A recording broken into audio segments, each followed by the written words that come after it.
All right, so here we are. First theme of labor. I'm here welcome with Wilkye Castro.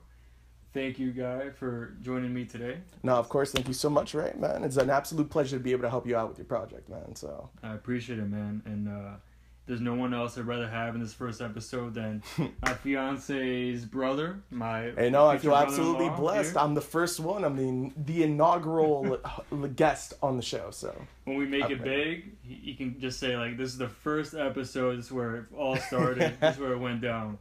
So I'm really excited to have you here. same, man, and thank you. It's an absolute pleasure. So as we all know, the first theme of labor is openness, and for me, openness is about the lack of restrictions you place upon yourself. That's just what my sort of definition is, and I think you're someone I want to speak to about it because I feel like you are someone who knows what they want in life, and you're open about You're being very generous expressing right yourself now. and just as doing whatever you believe, and a lot of Thank the you. outside environment tells you otherwise, but you have no problem opening up about why that's not the direction you want to go in life. Exactly. Okay. And we'll get into that, but before all that, I just want to start out by saying and let everyone know that you defeated Donald Glover in a rap battle. Of course. So first things first, I guess I'll introduce myself for probably the majority of the audience who isn't going to know me. So my name is Wilkye Castro. I'm 23 years old. I'm a journalism major from FIU. I recently graduated this summer. But I am also, at night, famous rapper, I'm doing air quotes, famous rapper Krass Da Kid, who, when I was 16 years old, I beat Donald Glover in a rap battle. I was very much into rap battling when I was younger. I was very much into making music. I still am now, just taking a little bit of a break to finish out school and now refocus myself after the fact. But yeah, there's a little bit of who I am, just so you guys know. All right, so tell me more about this journey. I know you're really involved into music, and how's the music right now, and are you still pursuing music as like a career? Of course, I mean, honestly, yeah, I am, but it's been really hard refocusing myself after the fact that I took some time off to focus on school because I realized that school, since I was so close to being done, had to be a priority of mine. To me, still, music will always be my passion, and to this day, it's still one of my biggest motivators. I still continue to make music. It's just now I'm getting all my shit together so that I don't just drop, freaking 5 good ass songs like I used to when I was younger and then take a break for like 8 months and then people are asking, hey, where's the new stuff? So yeah, that's pretty much what I'm doing now. What about music why are you so passionate about music? Since I was younger, it's actually been like a really big outlet for me to be creative in, for me to express myself, for me to be, funny enough, I guess, open about. To this day, one of the first things I ever remember is like my older sister, Kemily, showing me like Linkin Park, all these songs, and me actually being able to like feel something from it. And that emotion, it always has carried with me throughout my life. So when I started making music, the reason I wanted to do it is that I want to give other people that feeling of either being able to relate, being able to feel something, being able to express themselves in a way that normally is impossible. Because I think that's where music really helps, is that it's able to give people that outlet, Yeah. So that's mainly the thing, and the thing that's kept on pushing me is more so the support from the people that like my music, from my friends, from same shit, Kemily, when I showed her my stuff, from you. It's really helped me keep going and keep on wanting to do more, to like write something that someone hasn't heard before, but that they've always thought, And I think those are the things that really are unique to music, when people are able to express stuff like that. Absolutely.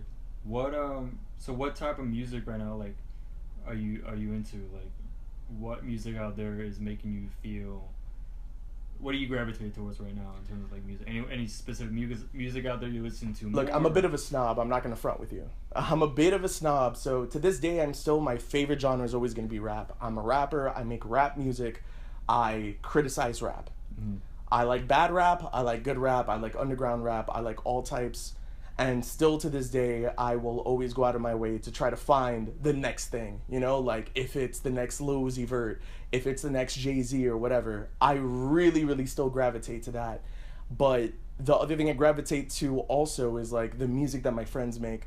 Two of my really close friends are big EDM producers. I'm gonna keep their name out just to keep their identity because they're one of those like unknown artists. But they make EDM music, and even though I'm typically not a big fan of it, I will follow their stuff because I feel like I was sitting in the studio with them when they made certain songs. So to be able to hear it and then get memories of that back, like, it makes you want to keep on listening to that type of stuff. So to stop being so vague, I'm very much into rap. I'm very much into acoustic music in general. I think white women with very high-pitched voices are my bane in life and will probably be my downfall. I love EDM and R&B, of course. Like, I'm a huge The Weeknd fan. So yeah, pretty much that covers a little bit of what I dip my feet into. I pretty much listen to rap too, all the time. And I know most recently it came out as the #1 genre of music. Mm-hmm. Shout outs to rap. For the first time. 2017 has been an incredible year for rap music, which is pretty dope. Going back to the theme of all this openness, do you feel like maybe rap music is more open than other genres of music? Depending.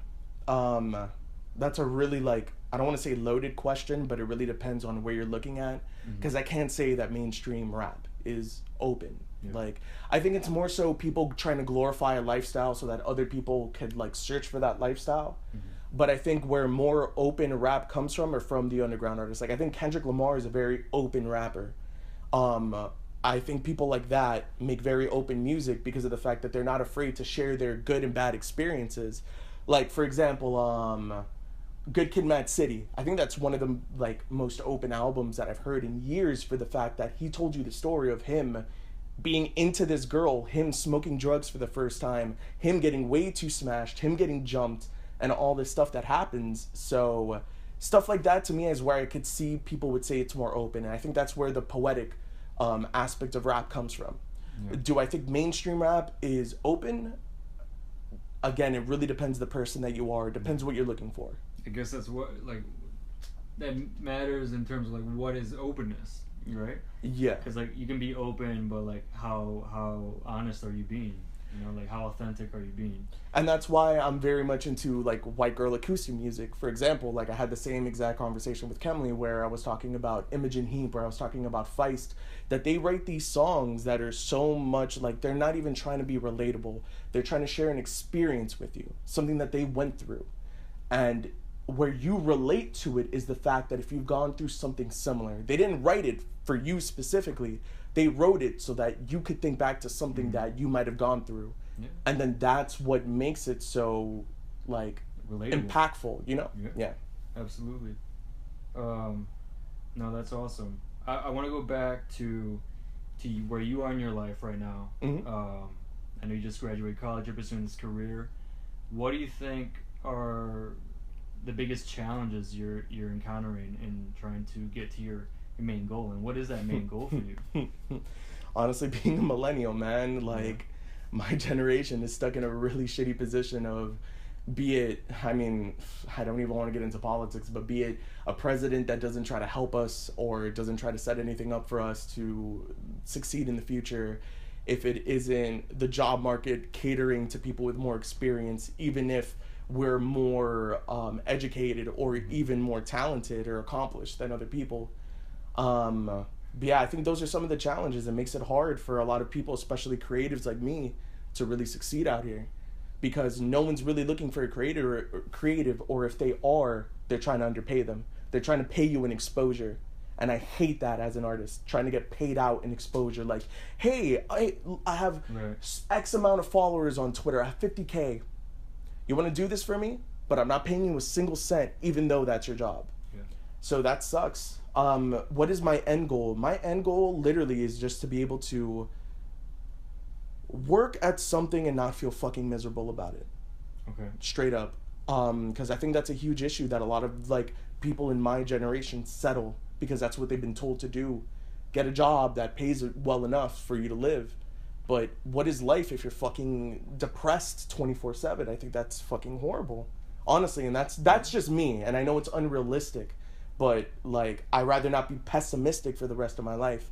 So if I'm able to be put in a position where I could get myself to make money the way I want to be able to make music the way that I want to, or even create content the way that I want to, that's my end goal. So what is your? I mean, I completely agree with everything you said, and you can ask my fiance. I'm not one to ever settle. Yeah. Me going out of college and getting my first job, I'd rather be broke than work at CVS or Walgreens or McDonald's. Yeah. And that's just the way I live my life. And I agree 100%, man, because I've worked those shit ass jobs. Like my last job literally was at a McDonald's, worked there for 5 months, and then I woke up one day literally sick to my stomach from the anxiety I had of having to go deal with pieces of shit who don't know what God, like, this is where my cockiness comes through, but dude, I know what I'm doing. I'm a college fucking graduate. Like, I've studied, I've worked my ass off to be in certain positions, and for me to be working at a McDonald's to get yelled at by some nigga that's fucking homeless isn't where I want to be in life. I don't want to keep on doing that even if it means a consistent paycheck. Unless someone is living and dying off of my actions, then I don't want to be in that position. If my mother, like, God forbid, is ever like in the hospital or anything and I have to pay for it, of course I'll take that fucking job. Yeah. But thank God I've been blessed to not be put in that. So I rather use my abilities and talents to do something more, you know? So that's how I feel about it. That's part of it too, right? You're not in a situation where you're forced to have to make those decisions and settle. You're blessed in the sense that... And it's a blessing, honestly. Yeah. And as long as you realize that, I think it's okay. I mean, and I think it goes back to this, it's millennials. I'm a millennial as well. And the old traditional model that our parents lived under is get any job you can if you make money. Exactly. And my mom and my dad were always the first ones to tell me, as soon as I graduated college, go get a job as a cashier. It's like, I just got a degree in psychology. Yeah. And why would I get this job? Like, what is the purpose of going to college? I'm hundreds of thousands of dollars in debt. Exactly. And now you're making what, $850 plus tip? Yeah. If you're lucky to even get tip. And it's a thing that comes generationally that a lot of our parents don't really, at least in my opinion, that they don't really get, is that model worked for them. But that model has changed so much from the way that society has changed that now it doesn't work in the same format. It really doesn't. Before, by the time you were in your early 20s, even if you worked a minimum wage job, you were able to afford at least a house for you and your spouse and are ready to have your first kid by like 25. And that's super common. That's what happened to a lot of our parents, and that's legit like the examples that I was told of, but it doesn't work like that anymore. I've worked since I was 16, like in every single type of job that you could probably fucking think about. I've worked in offices, I've worked in retail, I've worked in call centers. Like, I typically stick to customer service because I know how to talk to people, but still, and I am still as much in debt as I was when I started school. So it's not even a matter of you're not willing to do it. You've tried it. Like, it's like trial and error. Like, you've tried it and it's just too much for you to... It makes me feel like I'm wasting my time, to be honest. Like, I'm still making money and, time is money and everyone wants to focus on greed or whatever, but I don't know. I've never been that materialistic to that point. And for me, I just rather stick to the things that matter to me. And I rather apply myself in that because I've gotten more joy and more accomplishment from succeeding in those things than in succeeding in a job, getting a raise, getting a promotion. Doesn't matter to me if I fucking wake up in the morning like with the shits because I don't want to go to work or some shit like that. So, yeah. Yeah, it's about what are your values, right? Everyone has different values. Yeah. And time is one of yours. Yeah. And same thing with me. Like, my time is valuable, and I'm not gonna waste that. Exactly. No,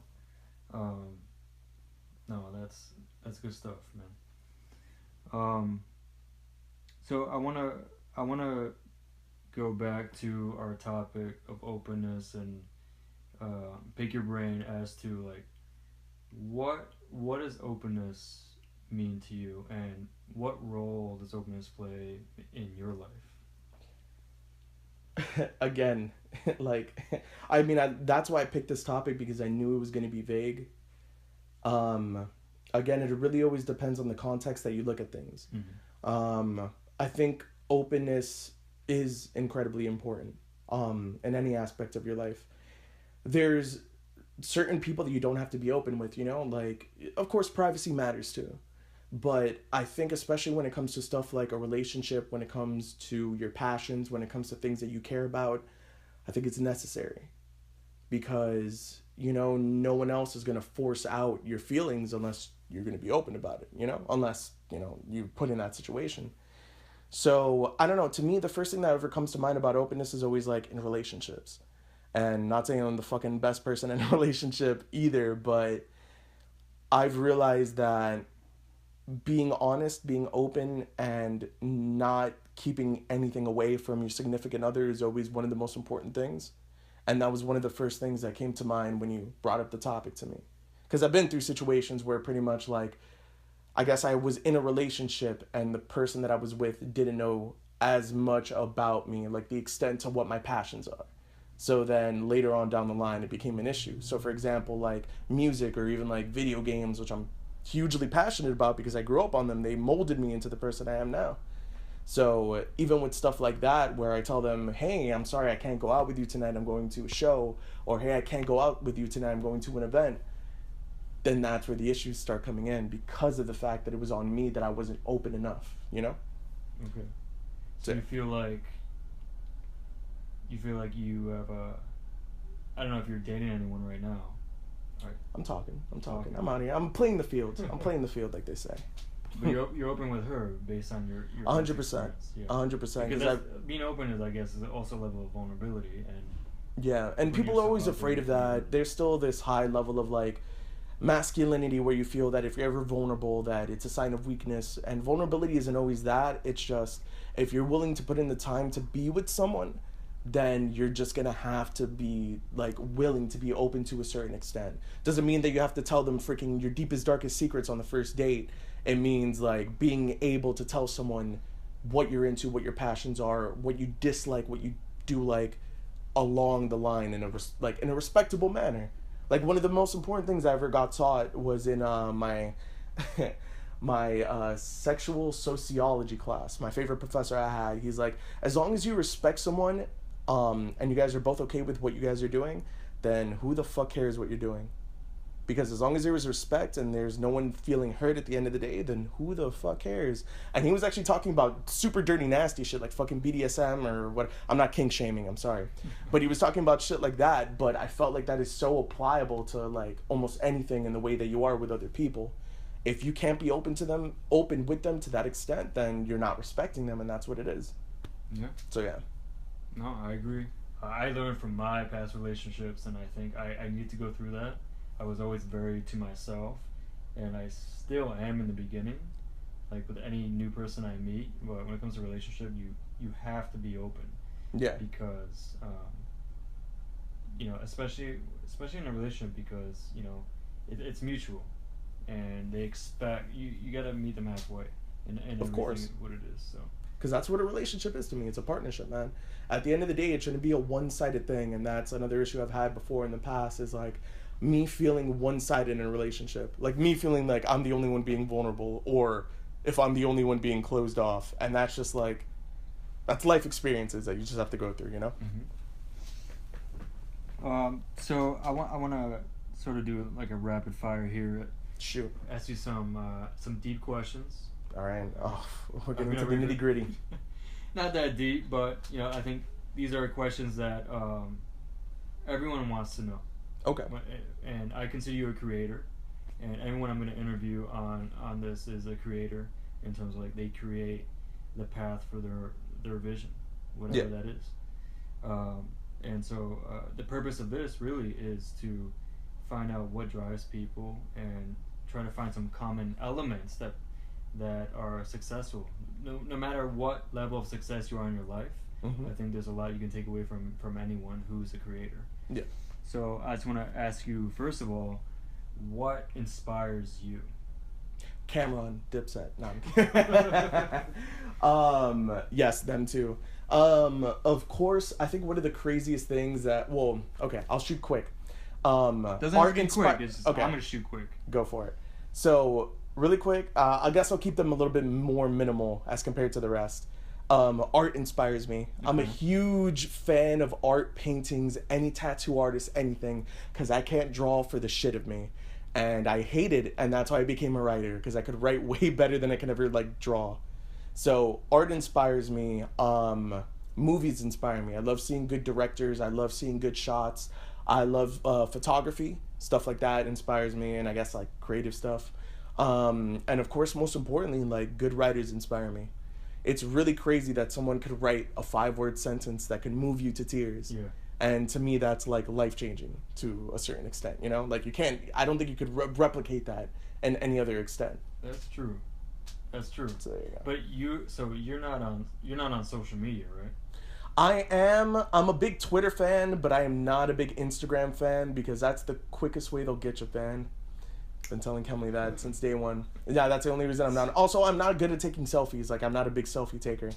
But I love Twitter, and I mainly stick to just Twitter and Facebook because I'm like 1,000 years old. So would you say social media is not where you get your inspiration, or where do you Oh get yeah, your for sure. Twitter is one of the biggest like platforms that I like to use. Twitter and YouTube, I guess, would be the biggest, just for the fact that I'm able to find content creators that make videos on YouTube that could show me something I've never seen before, or a way of shooting or a way of editing that I've never seen. And Twitter introduces me to more artists. You know, like, it shows me tattoo artists. Like, literally, I showed you just a couple days ago, I got my tattoo designed by a Twitter artist that only has like 500 followers, and I was a huge fan of her work for years, and I hit her up and I'm like, hey, let's work. So yeah, Twitter's a huge medium for me to find out other people who are working and things that I enjoy. That's awesome. All right, so let me ask you this question where it may be too early in your life, and it's probably too early for everyone in their lives, because I can't even answer this question myself, but what is your purpose? What is my purpose? And if you haven't found it, that's completely fine, because most people haven't, but what do you think it is? Yeah, that's how I was going to answer the question. Yeah. What do I think mine's is? I think I have a lot to offer people by the way that I work and by the way that I do things, because the biggest reactions I've gotten from people haven't been by my accomplishments, because it was expected of me, you know? Like, my parents had really high expectations of me when I was younger. So I graduated with honors from high school. I graduated from college. I'm a published writer. I'm a I beat Donald Glover when I was 16. Yeah. Small shit like that. And to me, it isn't stuff like that. It's, to me, the reactions that I get when I make music, when people refer to me by my artist name instead of my real name, you know? Like, they come up to me and they're like, Krass, I know you as Krass. And I have a lot of friends who only know me as Krass. So I think my purpose is more so just to keep on making and creating, because I think I was blessed with this ability, you know, to not only be able to talk, but to see things that other people don't. Mm-hmm. And I don't mean to say that I'm the fucking best at anything that I do, but I'm saying that I don't want to waste the fact that I could see beyond, you know, surface level shit. So I do want to keep on creating. And I think that's what I should be doing for now, and doing the absolute most for my friends and family. That's it. Trust your vision, man. Yeah, man. Trust it and go for it, because same reason I'm doing what I'm doing now is you realize, and I've been in jobs where I thought this is my dream job, or this is the thing I want to do. Mm-hmm. And then I realized that, you know, in this life, I want to live a life of purpose, in the sense that I want to do things that are meaningful. Yeah. Right? I want to live a meaningful life by doing things that are going to improve people's lives. Exactly. Because at the end, we're all going to die. Yeah. And once you die, it's not about how much money you make, what do you have. It's about what legacy you left behind. Like, how did you impact other people? Yeah. And you can do that through music. You can do that through art. Really, any creative outlet. I think any outlet in general. Like, Dude, I strongly believe that if you're good at something, then you should like apply yourself if it's something that makes you happy. Example, I have one of my really good friends. He dropped out of FIU, and right now he's running his own marketing company. And he's really good at marketing. He just happens to know how to talk to people the right way and do that. And is he wrong for dropping out of college? Is he a failure for not finishing school? I don't think so, because he's successful in something that he thought he could help people out in, and he has been. Goats. And that's the thing.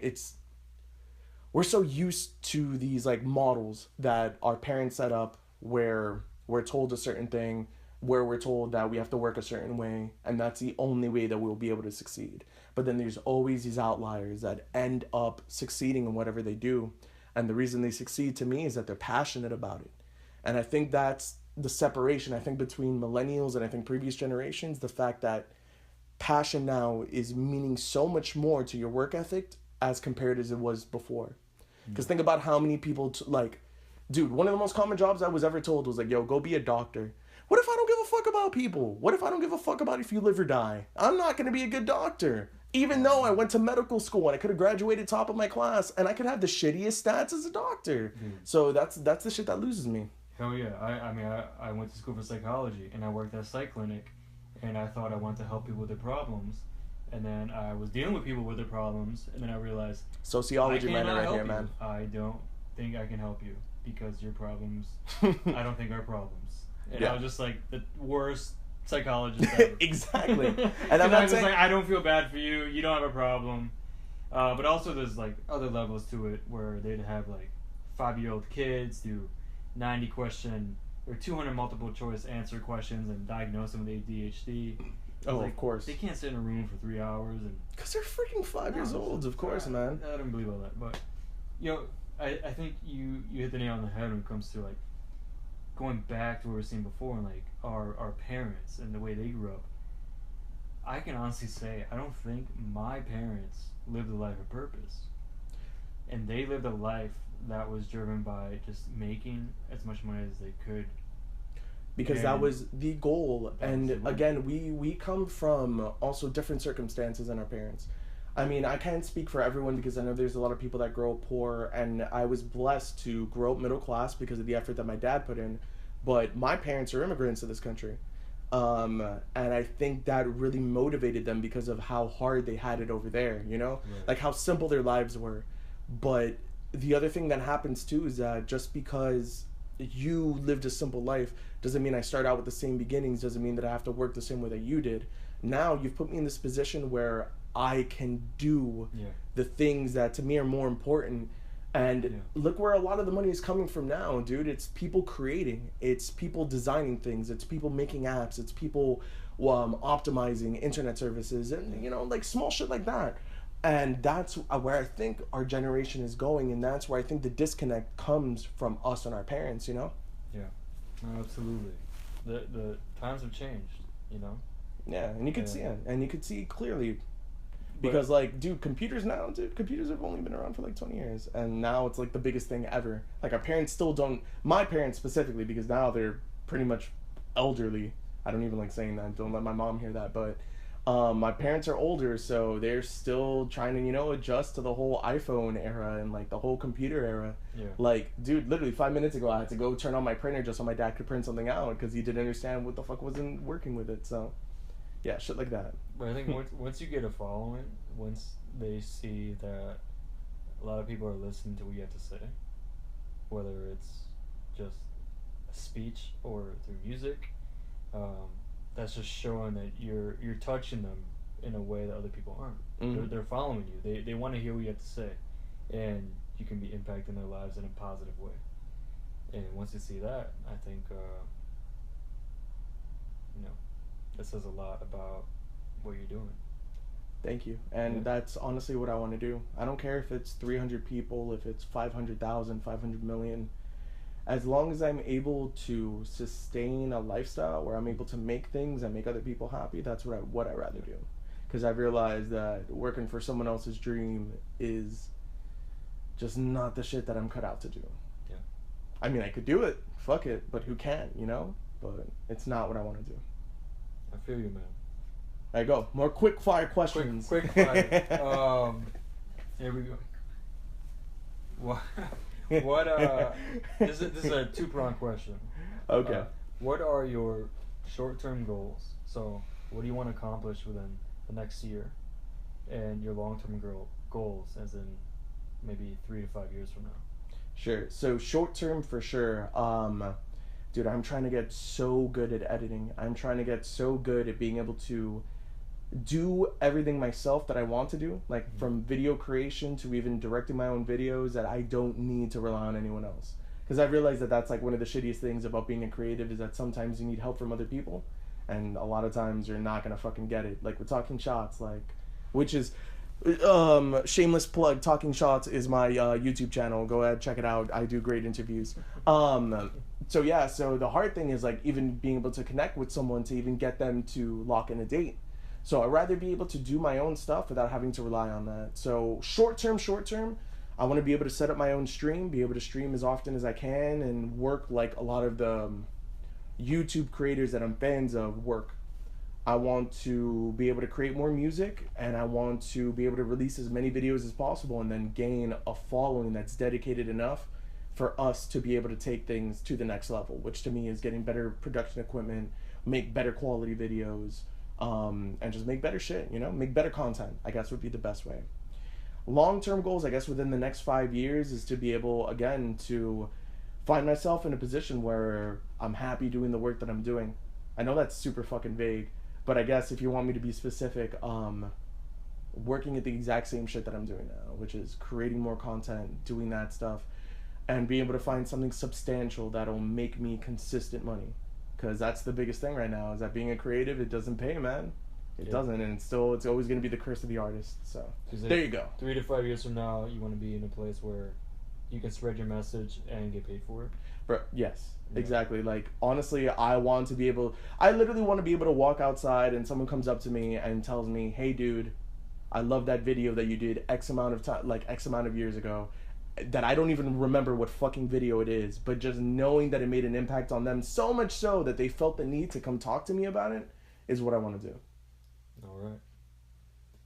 Now, this is, for the most part, a New York City-based sort of mag, but since we're in Miami for episode 1, I'm going to ask you, what do you like most about Miami, and then what do you like most about New York City? New York City, it's always going to be the vibe. Like, living there as short as I did, that I can actually remember, dude, I absolutely love the feel of New York City. The only thing I dislike about New York City is that all of it smells like shit. Like, no matter where the fuck I walk, it smells like sewage. But I love the food. I mean, the people are kind of dickheads also, but whatever. You know, you're gonna find that over here too. Regarding Miami, my favorite thing is definitely the people that I've met, that I've become close friends with. I think I've made a lot of long lifetime relationships with people, like friendships. And it, like, to me, that's so meaningful, just over the fact that, you know, it's very easy for people to come and go through your life. So I really like that. And the food is good, except for Ray's Pizza. I'm sorry, Ray. You have a really shitty pizza chain named after you down here. It's also in New York City, and it sucks. Oh, you guys have a Ray's Pizza there, the Cuban one that's like open 24/7, and they put plátano maduro on top of that shit? Okay. Oh no, it's definitely different in New York City. No, they have a Ray's Pizza that it's REYS, and here's where this digresses. First off, I hate Cuban pizza, and this is gonna be my short fucking I hate Cuban pizza rant. The sauce is ketchup. The bread is literally freaking Cuban bread. The cheese is awful, and they put the most disgusting toppings like plátano maduro and shit like that on top of it. So I've heard of, like, my friend Jesus, diehard Cuban, grew up over there, came over here, really good friends with him, loves Ray's Pizza, and his favorite thing is the chorizo and plátano maduro pizza. And I'm like, that sounds like the most disgusting thing I've ever heard in my goddamn life, and that is the end of my Ray's Pizza rant. If Jesus loves Ray's Pizza, it must be good. Dude, it is fucking ass. The only reason people go there, it's the only 24/7 like pizza place you could go to consistently, and it's a chain down here. Alright, we're going tomorrow. Because I'm Cuban, It's the worst representation of Cuban, but Yep. I got experiences. Dude, I recommend you go there just so you could see how bad it is. And I know you have good taste, Ray. You're gonna fucking hate it. So, shoot next question before I keep on roasting fucking pizza. This is gonna be my last and final question here to close. I want to get your advice. I want you to share what your advice is to other people who are gonna be listening on how do you suggest they live a meaningful and creative life. Like, what is your advice to them on how to do that? That's a little bit tough because at the end of the day, everyone's always going to live however they want to live. But if you had to take any 2 cents from this interview or anything that I've said, it's be honest with yourself, follow your dreams, and don't let anyone tell you otherwise that what you're doing is the wrong thing if you feel that you're doing the right thing. There's always going to be naysayers, there's always going to be people critical of the things that you like to do, and it's going to be hard, but those are one of the obstacles that you have to go through if you want to be successful. No matter what you want to be successful in, there's going to be obstacles, and that is going to be one of the hardest ones, to have the people close to you, the people that you barely know, tell you you're doing the wrong thing. And if they haven't been in that position, if they can't give you valid advice, don't listen to them, because there's no reason for them to even be saying things like that. More importantly, continue following yourself, dude. Like, make yourself happy. At the end of the day, we only live on this planet for X amount of years. There's only a certain amount of happiness you can have. Live as happy as you can, dude. Make great friends. Continue pushing yourself to be something more and always try to accomplish the most that you can. I mean, I'm not very, the best person to even talk about that, since I feel like I'm a bum most of the time. But even when I do work, it makes me feel more accomplished than a lot of the other things that I've done. So, yeah, if you want to do anything, push yourself to do it. And if you want to do anything, be the motherfucking best at it. Because no one wants to be second place. There you go. Fucking love Violence, speed, momentum. There you go. That's Wilkye Castro, guys. Where can people follow you? Oh, so if you guys want to follow me, I'm on Facebook, where my name is spelled like fucking stupid as shit. Wilkye Castro at Facebook. And then if you want to follow me on Twitter, any other social media, I'm also on SoundCloud, all that shit. You could follow me at Krass Da Kid, Krass space Da space Kid. I know, because I was fucking 15 when I made that name. So yeah, so follow me, support me. If you guys really like the things that I do, follow me also at Talking Shots. And I'm going to keep on working, man, to make all y'all happy and make myself happy. Listen to this guy's music, because he's going to get big. And you want to be one of those people who are like, oh, I heard him first, because you don't want to be a follower. There's a reason Donald Glover lost. I'm kidding, but thank you so much, Ray, for having me on the show, man. Thank you, man. Have a good night, guys.